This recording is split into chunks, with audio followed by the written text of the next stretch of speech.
Welcome to All Things Policy, a daily podcast by the Takshashila Institution. We are a bunch of policy nerds based in Bengaluru, and we like bringing fresh perspectives to Indian affairs and Indian perspectives to global affairs. So grab a cup of coffee, sit back, and join us for today's chat. Hi, everybody, and welcome to a new episode of All Things Policy. I'll be your host for this episode. My name is Kripa, Koshy, and I'm a program manager at the Takshashila Institution. I have the great pleasure today of being joined by two of my colleagues. One, Bharath, who is also from the Policy School. Do you want to introduce yourself, Bharath? People know everyone, I'm Bharath, and you've probably heard me on the podcast before. So. A man who needs no introduction, so he's not going to even bother. And then Shreya is also here, one of my other colleagues in the Policy School. Shreya, do you want to introduce yourself? Hi, everyone. I'm Shreya. You probably heard me too, but a little while ago, I guess. Yeah, brilliant. So none of us truly need introduction, but we are familiar names to you from the Takshashila Policy School.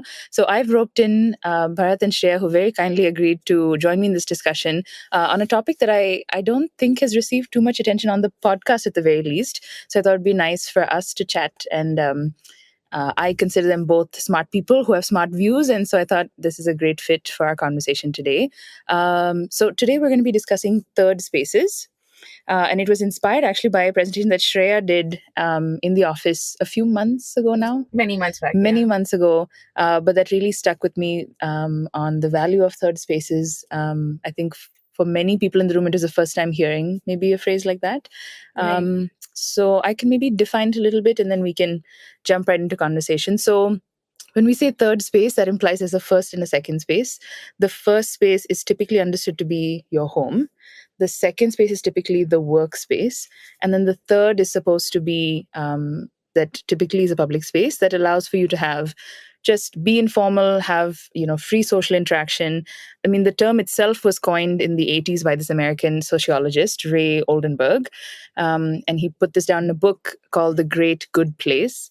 Really interesting that he says that the third place is essential to democracy.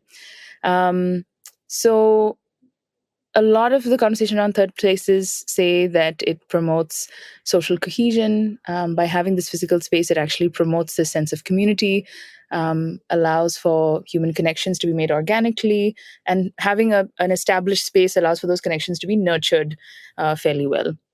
So the last thing I guess I'll say is that it seems that third spaces are defined by spaces you can have a conversation. So, I mean, we are recording this in our podcast room. I don't know if it qualifies as a third space because we're doing it at work. But there are some people who talk of a third space as being sort of a living room of society kind of idea. So I don't know, what sort of catches your attention, Shreya, Bharath, when you're thinking of third spaces? I think for me, what stood out is that just as our lives just become busier, and it seems like we're frequenting just two spaces. We're either at work or at home. A lot of time goes in transit these days for a lot of people. And on the flip side, lots of folks work from home. So then they spend the bulk of their time at home and then they step out to do chores, or irrespective, the time that they do step out has reduced a lot. It's very transactional. It's very task related. So I was just wondering about the idea of leisure, just being an individual in a larger group of people, and just the social cues that you get from being part of a wider group of people, and sort of learning from them, observing them, like you said, sharing and communicating. I wonder if all of that has changed for citizens at this point in time, and that's what sort of piqued my interest about the whole topic. I just want to add here. So when we think of third spaces, right? So you think of the first, and I mean, it's a distinct space, and you're talking about a community space and where you can meet other people and things like that, right? So, but of late, at least, you see that the first and the second space, the lines between those are beginning to blur. You don't often have you're working from home a lot of the times. And for a lot of people, there are no fixed work hours as well. So you don't have a clearly defined work hours, and then you have time for yourself or something like that. So the idea of a third space also might need some change, because when when I think this concept was introduced in the 80s, maybe the way work used to happen, the space where you worked, that also there were clear lines. you had clear definitions of that. So now you can probably see that you work from home, you come and at office also you meet people, and for a lot of people who have moved cities, the people that they hang out with after work also might be the same people that they meet at work. office, right? So I see the value in a third space where you can explore other interests, meet people, build a sense of community with other people.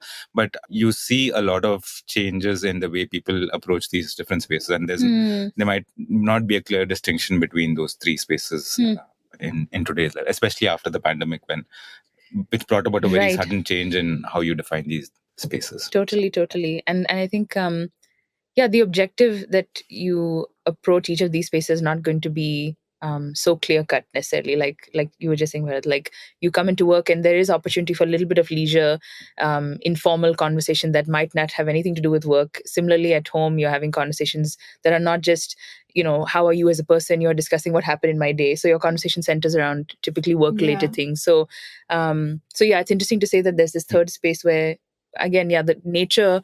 And I wonder, I know that, we talked about how conversation characterizes the third space, but that can mean, I guess, any type of conversation. It's conversation that you would typically find in first and second spaces as well. Exactly. But so I think these are really valuable points. I think maybe it might be useful for listeners to get some context. When we say third places, I'm automatically thinking of a coffee shop. And actually that's some of the history when I was, reading up on it, that as much as, it sort of started as a concept in the Middle East, a third place understanding of a coffee shop sort of began supposedly in the 17th century. And in Europe, primarily, coffee houses became a preferred location for political debate. Not to foreshadow some of our other discussion, but I mean, I see this, right? If you're just stepping in to have like a filter coffee or something at a local restaurant, there's a side conversation that's happening about real estate matters, So there is debate that is brought into those spaces that you might typically not associate with a place of just grabbing a cup of coffee. And apparently the history of it was such that it was, something that was even briefly suppressed by a monarch at the time in the 1600s. But there was such a public hue and cry of, no, we really value these spaces. It's a nice alternative than just hanging out in a pub. And, there was a lot of drunkenness associated with that space. And this is, a space for intellectual conversation sometimes to happen. So I think that's some of the history, which is valuable to know. But the concept of like a chain type approach to coffee, and of course, coffee houses serve multiple purposes. It's not just for being that third space for social interaction, but that sort of happened in the 90s. And interestingly, in India, it began in the early 40s, where it was first sort of the Indian coffee house culture that sort of started some of the space up. So so I just like that our conversation has pivoted to coffee, which is my secret agenda for this whole podcast. Kripa, I'm a little disappointed that as self-appointed secretary of the Takshashila Malayalam Samajam, you mentioned coffee houses and not chai kadas. Chai kadas. Sorry, for all listeners who I'm disappointing, all the Malayalis who are disappointed, I'm sitting in the podcast room with a cup of coffee. But it's true. Maybe for equal opportunity, we'll have a chai discussion next time. Why the chai kada is the third place of note. Chai kadas are like a major third place, especially down south in Kerala and even in parts of Tamil Nadu, I think. There are lots of tea shops all over the place, and you'll find a lot of people congregating in front of them, whether it's in an urban setting or a semi-urban or rural setting. Lots of people stop to even ask directions at the next tea shop because they know there'll be people sitting around having conversations. So I'm just wondering, would it be cool to do a little bit of an experiment or a thought experiment in some way, where we just think out, what are the different interactions and opportunities you have when you step into a coffee shop or a chai kada, if you will. Because I think if we can parse out what goes on in that space, we understand then what value does it add to human connection. So like Shreya said, it's a chance you just step in to ask someone for directions, for example. I gave the example of someone sitting, people sit at a table and they're having a discussion on real estate matters. But I mean, what else what are the activities that happen at third space that you think adds value to society as a whole, we haven't touched yet on this idea of social cohesion, but this idea of community and togetherness, what are the types of things that happen in these third spaces that we think are valuable to preserve is I think the question. I remember having conversations at coffee shops that I couldn't have had at home or at a workspace. Even if it's a call or something like that, I felt more comfortable in a coffee shop having them, especially if you have a lot of people at home and situations like that. You can also meet people at a coffee shop, even if it's briefly, to have a very specific conversation about something that just happened that day without any follow up later on. Especially in our increasingly sort of silo work day, it's nice to meet someone who's also probably working like you and just have a short conversation with them. I don't know. With a lot of these coffee chains, you go to any of these coffee shops, you go with someone you already know. It's not necessarily that you meet a random stranger, strike up a conversation. That doesn't seem to happen very often. It's just like the classic rom-com setting of a meet cute. Yeah, so I think it's more if you know the place or if it's close. I mean, it's a place that you frequent often. Maybe that's different. But on the other hand, I was just thinking, is it limited to just coffee shops, or could a park, like a lot of people have frequent parks, or they might have a running group or something like that. So that also serves the same purpose. It helps build a sense of community. Totally. And that community capital can then lead to a lot of other things as well. Ripple effect is there. Yeah. And I think also the conversation that's very sort of very Bollywood or like a movie, right? When you go in and you sort of sit and you talk to someone at the other table, I think it starts with familiarity and then a conversation. But a lot of the conversations I've had are very transactional, just like, does it take time to order here or something like that? I mean, I don't know if that makes for good conversation, but somehow the fact that you're sitting in a new space with some other people, I'm wondering if it sort of also reduces barriers in some way of that, like an icebreaker or something. So just two things I wanted to flag. So one thing that Shreya was saying of, in a way, it kind of levels the playing field, sort of. This idea that much like even in a park or whatever, or any other third space, when multiple people from different socioeconomic backgrounds and cultural backgrounds can gather in one space, already that's so valuable. Where sometimes, there is a filtration that happens maybe sometimes when you're at work or at home. So that's kind of interesting that it's a democratic access in a way that anybody, although there's a case to be made that a coffee shop as we conceptualize maybe like a coffee chain still can be cost prohibitive for someone to walk in and say, I want to spend so much. But I would think like a chai kada or a public park that's accessible. They're neutral spaces. Yeah, kind of neutral. Exactly. So I think that's an interesting thought. And I just wonder, even if it's not necessarily as much as you're going with a familiar person into some of these spaces, even to have a transactional conversation, does that add value to a person to say that, okay, I'm in at least a public space, I'm interacting and asking a very transactional question, but it does contribute in a way to your social skill and your opportunity to just have a conversation with a stranger enough or build up the confidence. I think if you're going with someone who's a little bit younger, they get the confidence of interacting with the real world sort of by having, even if it's a simple question or conversation. So that builds that social skill in some way, even if it might not be a deep discussion necessarily.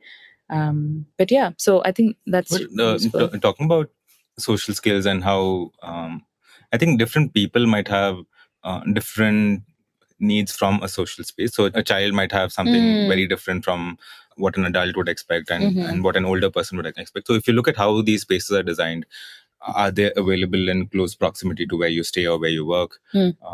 And what are those different challenges in creating these spaces maybe? So you can think of, say, how a locality is planned. Are there any zoning regulations that restrict some spaces from being created in the first place? Or very true.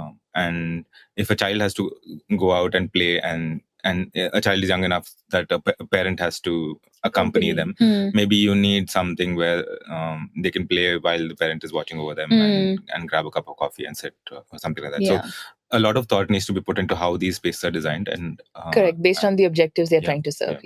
Makes and access sense. To that space also. So is there public transport? Is there thing? All of these things maybe enable using that space more effectively. I mean, I'm assuming at this point that listeners have maybe an instinctive understanding of why we would promote these as good values to sort of aspire for in a society. But just for those who might maybe be struggling to connect, like, yeah, so what's the big deal about, so what if you're out there, you can do all these, you can play with your kid at home, you can have a cup of coffee at home, what's the big value of being out there in this third space? But just this idea that it allows for social cohesion to happen, and social cohesion essentially allows for this sense of we're in this together, we have a sense of community.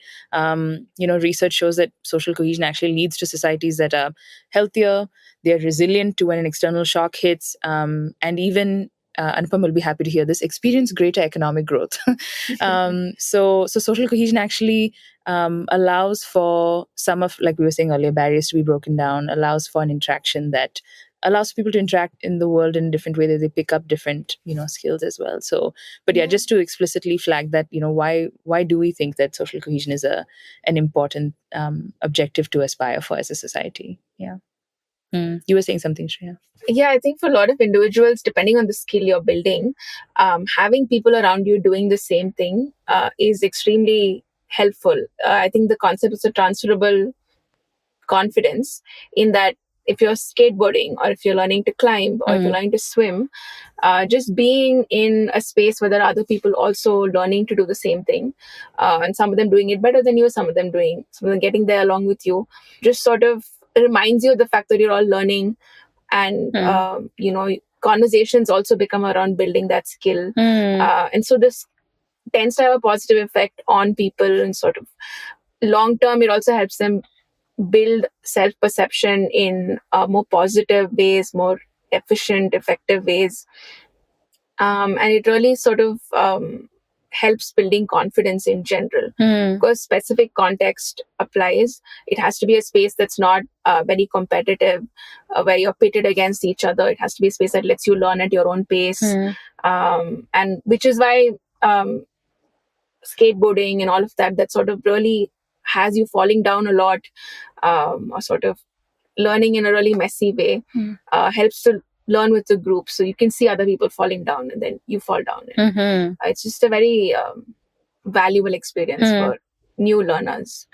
Yeah, I at the risk of maybe belaboring this one point, but I just want to digress a little bit with a personal anecdote. Like, I think the value for me in third spaces, particularly third spaces that are shared in different cultural contexts. So park, for example, or a coffee shop, something that third spaces that are replicated across different countries and different cities, gives me a sense of belonging, that I don't feel so completely disoriented or displaced if I can find a third space that mirrors what I've maybe left behind. So I think when we'd had the discussion many months ago about third spaces, one of the things that I had offered in the discussion was that moving from one country to another, I almost instinctively wanted to seek out a coffee space, because I knew for a fact that by and large, there's a predictability to what that space is going to look like, what happens. I know what the rules of engagement in that space are. Exactly. And I know that at the end of the day, no matter how different I might be from the person sitting next to me, we both have a shared desire to sit down and have a cup of coffee, or have this shared experience that we've both seen as being valuable.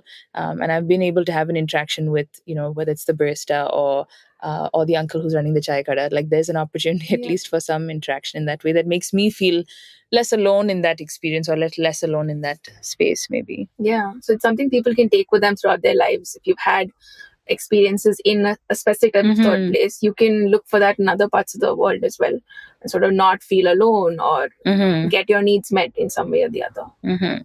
Yeah, absolutely. So, I mean, we've been talking a lot about the physical third space. That's what we're implying here, that you go to this place, this third space. But I mean, increasingly there is a reality that a virtual third space can exist, right? Where it doesn't have to be, you can have these, again, conversations would be the characteristic that we define them by, but doesn't have to happen as a, interacting with the barista in person, or talking to a parent who's with you in the park whose kid is also playing there.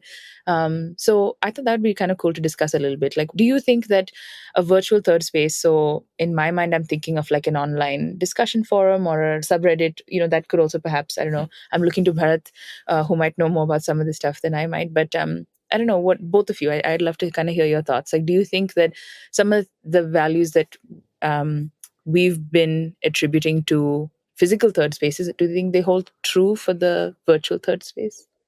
I don't know, when you think of virtual third space, like even when we try to schedule our office meetings, so we see a lot of value in people coming in to office in person and having those discussions. It helps you come up with ideas better, to and seeing a person face to face, I think you get a lot of visual cues. You see their body language. You can sense what they're thinking about what you're saying. All of these are absent in a digital medium. So you also, when you're on a phone and you're doing something, your attention is divided between a lot of the other things that are there on your phone. You open one app, you see 100 things. True. And so it kind of dilutes the attention that you pay to one particular interaction. And being in a physical space, I also kind of like, even in architecture, I think you can, the way a space has been defined can shape the kind of experience you have in that space. Like a closed room without any windows can make you feel a certain way, and an open, staying and going to a park can make you feel a certain way. So all of these are very True. Absent in a digital space. So and the kind of experiences you have, all of that can be shaped by how a space is designed, how you feel while you're in that space, and the kind of things you talk about. So I don't think it's a good replacement, but you see a lot of people meeting online based on their interest and maybe carrying forward that virtual interaction to a physical space where they can discuss other things and build on top of that connection. Yeah, I think interestingly, I was thinking about when that's not possible. So in the sense, the virtual space gives you access to people. Doesn't have to be in your own city. It can be, miles away in a totally different country. You have that shared connection, but you might not be able to then get the benefit of like truly have a deepening sense of connection then to that individual. You might feel like a connected global citizen, but insofar as being a member of the specific, let's say, local community that you're a part of, the local neighborhood you're a part of, or the city and in turn state and whatever, that might be lost when, if I have deep connections that I'm able to have over a shared topic of interest, but across 5 different countries where there are people, having this. And then does it backfire in a way because it makes me feel more isolated in my geographic space, that I need to interact with someone in Iceland and or a different country where we can have that shared connection. Maybe then this physical space or this geographical place that I find myself, can it actually have a backfiring? Right. Just the virtual element of it. Yeah. Yeah, I don't know. How do you feel the virtual space? Maybe not so provocative to say, can the virtual replace the physical? But just your thoughts. Like, do you think some of the virtual space attributes can still be realized? I think definitely. I mean, there are lots of times when you don't have access to a physical space or you can't make it. Or you're really far away, different geographical location. I think in those times, that's all you have access to. And so it comes with its pluses, right? I mean, sometimes you can be a lot more candid or forthright in some virtual third places that you may not have be able to on the regular. You can sort of go past cultural barriers of what is considered normal and okay in your culture and sort of speak to people who are sort of more on your wavelength in specific contexts. So I do see advantages of having virtual spaces. And I feel like it's nice to have physical spaces and virtual spaces that an individual can have access to as much as possible. Because increasingly I think people rely more on physical spaces. Even if they're traveling, you go to a museum in that new city, or you go to the park there, you go to the coffee shop there. And there's value for both. Yeah, it seems like physical spaces sort of play that part wherever you are in the world. I'm with you.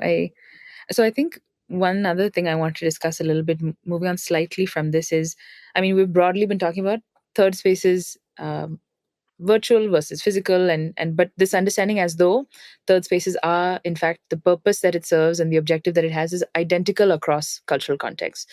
Whereas I think it actually serves they have very distinct functions, whether those third spaces exist in more individualistic countries. So you'll see a lot of literature sometimes talking about, elderly people need social interaction, and a third space offers opportunity for that to happen. Let's say, like a study was done, I think, at how a McDonald's sort of outlet is, in the States, allows for people for senior citizens to gather, have a cup of coffee together and interact, versus if we compare how third spaces might be used in a more communitarian approach where, culturally there is a tendency for multi-generational households to exist, for a lot more community interaction to happen, let's say, among senior citizens. So that's just the example of senior citizens I pull out. There, of course, it's a blanket statement to say that individualistic cultures exist in this way. There's so much diversity in all of this, because I see in communitarian cultures, it's adapting in a way to become a little bit more individualistic in some ways. If you think of more traditionally individualistic cultures with a lot of immigration, there are more communitarian cultures that are entering typically individualist societies. So if I think of an Indian family migrating to a US or UK, for example, that are thought to be individualistic, but they carry with them communitarian values. And conversely, I think in Indian society, which is a little bit more communitarian in their approach, there's a little bit more of a trend also toward individualism, because there's just with globalization and like access to different cultural ways of being, people do prefer to live in a more individualistic fashion, where they might not choose now perhaps to live in a multi-generational household. So do you see sort of differences in how, like, are you seeing what I'm seeing in that? Do you also see that third space? Do you think that it looks different in different societies and different cultures? I think so. Interestingly, I was watching a show the other day. I've forgotten the show's name, but it had this one episode where there was this bus driving to everyone's home, all senior citizens' homes, to sort of that they can get on and then go to a library for a special 5 to 6 talk or something.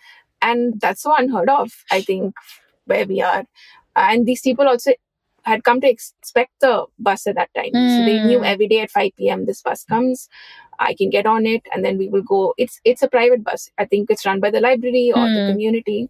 It's not a public bus. It's just for ferrying for this older service. people from their homes in that community to the library, where they enjoy this 5 to 6 or 7 evening talk with some interaction, and then they dropped back home. And I was like, oh, this exists, and that's so unheard of here, right? So I think it serves both aims, right? I mean, you get to go to the library, and you also get to meet with seniors your age who also have trouble getting there. So I think it goes both ways, in that whether you're irrespective of the kind of culture you live in, you see it go both ways. Yeah, there are certain attributes of the third space that are more emphasized in certain cultures versus other. Yeah. How do you feel? It's not directly related to the question, but I was thinking about places of worship as third spaces, and what happens at those places, right? So that you might see a sense of community, or you might see in certain other cultures, people just meditate and they want to be by themselves. So maybe that's also kind of a. I think it is a third space in some sense. It helps you meet other people, connect, and maybe talk about other things in addition to what you're going there for. But also, if the practices that happen there, maybe they're also different in certain in individualistic cultures and more communitarian cultures. And that has something to do with fulfilling. Spaces, places of worship are universal in that sense, right? People go to church, they go to temples, they go to synagogues. I think it's both of what you're saying, actually. So I think at a base level, there is a common denominator approach across a particular faith practice. Regardless of what the culture is, there's a uniformity maybe in some core values and how it's maybe expressed. But even within that, actually, there's a little bit of diversity. So maybe perhaps in a more individualistic context, there might not be as many opportunities. Maybe the religious community might not gather as frequently, perhaps, as in a more communitarian culture. So they still will see value in meeting, but there will be, for the degree to which maybe you'll see some of that play out, will be dimmed or amplified based on the context that it finds itself in, right? So, and this is just, a little bit of the anecdotal evidence, I think, that I've just observed, being a part of, communities in that typically you would expect to maybe see some differences in, but they're kind of similar, but they're also kind of different. But it's a really great example, I think, of something that kind of straddles across cultures. Like that type of third space is kind of interesting. Yeah. I think, but it's a universal need in that I remember I was in Munich a month ago, and there's this river where you have a bit of a wave and people skateboard there. And I heard that mostly all weekdays, people come in to do that, and there's always a crowd there. And so they don't seem to be solitary activities. It's always with a group of people. You're cycling or you're skateboarding or, you know. So I think the takeaways are sort of desires, dual right? in that sense. Yeah, absolutely. Oh, this is fascinating, but I'm mindful of the time, so I'm just going to slowly maybe wrap up, I think, our conversation with maybe one last question, right? So I was thinking of calling this episode, the value of third spaces. And so then if we're asking that, it's just sort of thinking about the physical or virtual third spaces that exist in our current context and communities, right? There is some writing and argument around the idea that we need to support the creation of more third spaces, or we need to maybe even revive third spaces. Do you think there maybe one answering the question of value, which I maybe have a sense of maybe where you both will land, but do you think the third space needs to be revived? Do you think there needs to be a concerted effort to create third spaces? Do you feel like that's something that, I don't know, like all three actors, like, state, societies, and the market should care about? So do we think that third spaces need to be revived? If yes, how? If no, we can just leave it at no. Yeah. What do you think? I think there's a lot of value in having those spaces, and how do you revive it? Yeah, but like we've been talking about, right? So it's the distinction between digital, physical spaces, and the purpose of these spaces. It's changed since the time the term was invented.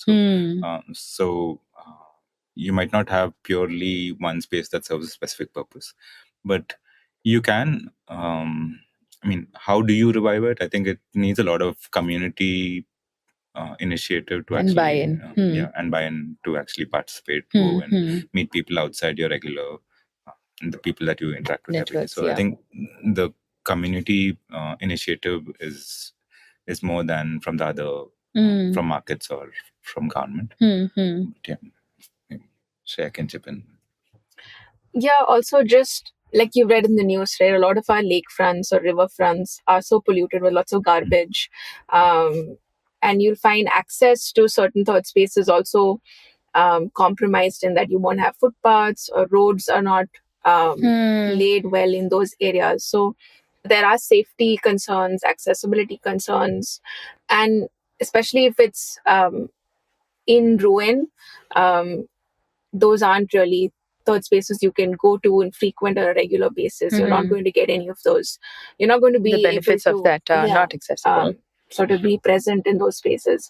So essentially, you don't have access to those spaces, right? So yeah, I think the spaces that we do have, walking paths and routes, parks have around lakes. Those need to be sort of maintained really well by municipal bodies.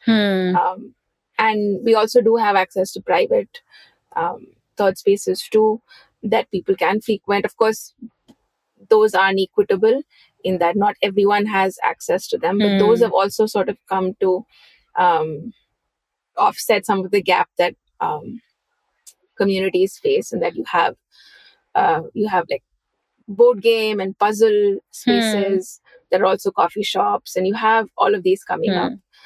You have schools that have swimming pools that are now run by private organizations also. So there are solutions emerging for access, to build access to these very limited third spaces that we do have right now. So there is a call for more third spaces as well. So, more people can access it. Yeah. So that's definitely there. No, I agree with both of what you shared, right? Like this idea that the government, like there needs to be state support to see through some of maybe the infrastructural improvements that might need to happen to make such spaces more accessible.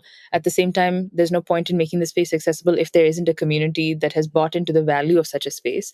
But I think if now, since the third person in the room who has struck liberal markets, if we start with that point that there is an innate desire to have a sense of community, and we recognize that maybe those desires might not be necessarily met even in the first and third place sufficiently well, and that that we see the culture of how these third spaces seem to be growing, and it seems to hold true across cultural contexts, then for sure there's a market then to be investing a lot of time and effort into. I don't think this is lost on businesses. You see the number of co-working spaces that might even be coming up, or the number of, every second day there's a new coffee shop or a new, I don't know what the chai kada scene, but I'm sure there are some new chai kadas also coming up. Yeah, I'll go to IKEA any day of the week. Yeah. There's people spending a lot of time Sure. there, and they're not shopping per se. Right. Or a mall even, just to, maybe wander around. But so I think it seems like, as I suspected, we are in agreement that we see value in the third space. We would recommend retaining, or if not improving more, like access to third spaces as well. But I thought I would end on a slightly lighter note on your favorite third space. It doesn't have to be in Bangalore itself. We're based in Bangalore, but it'd be kind of cool if you had a favorite third space that you like to frequent in Bangalore. Whoever, I have my answer ready, but I'm going to be gracious and allow my guests to respond. Right now, it's a swimming pool I access. It's just become this really nice, happy space that I go to, and I see familiar people, and we're all swimming, and feels like something we're all doing together, but also That's lovely. by ourselves. So it sort of allows for that sense of community, but it's not overbearing. I think, like you said, in a communitarian society, a lot of community-based activities can become very sort of loud, and I think a third space lets you participate to the extent that you want to, without feeling like it's invasive and people without are it trying being to selfish or invasive. So that's a great example. Bharath? I think Carbon Park is a nice Yeah, place. There's it's always a good something one. going on, and even if you want to provide some space for yourself, or if you want to meet people with shared interests, there's a lot of interesting things going on always. So that's a nice. Oh, that's space, great. I feel like now have to make a case for the coffee shop because you had such wonderful answers. I think that's awesome. Yeah, like sports sort of access facility, and then a public park is awesome. I'm definitely someone's going to pick a coffee shop. I feel like there seems to be such a growing sort of coffee culture in the country, but in Bangalore in particular, I have a favorite coffee shop that's up in Kothnur that has it seems like they seem to be very intentional about trying to cultivate their coffee shop as a third space. So you'd see board games lying around. You might see a few musical instruments when they, I think, occasionally have musical events there. They have, I just really like how it seems like they're intentionally very aware of having a third space they're trying to create for this purpose. So, so that's, I think, my favorite one. But with that, we have to visit. Yeah, we should visit. I should give a recommendation to those who are curious in a bit. But I'll just encourage those who are listening today to let us know, like, what is your favorite, by the definition and that we've gone through, what's your favorite third space? Can be physical, can be virtual, can be in India, can be outside of India. But it'd be great to hear from you. And I think you know how to reach us. It'll be contact@takshashila.org.in. But yeah, tell us more. We'd love to hear. But for now, I'm going to conclude our conversation. A big thank you to Shreya and Bharath for joining me today. This was a really great conversation. Thanks, Kripa. This was so much fun. Thank you. Thank you. If you liked our show, dive into Takshashila's research on technology, strategy, and economic affairs. Check us out at our Twitter handle @TakshashilaInst or our website takshashila.org.in.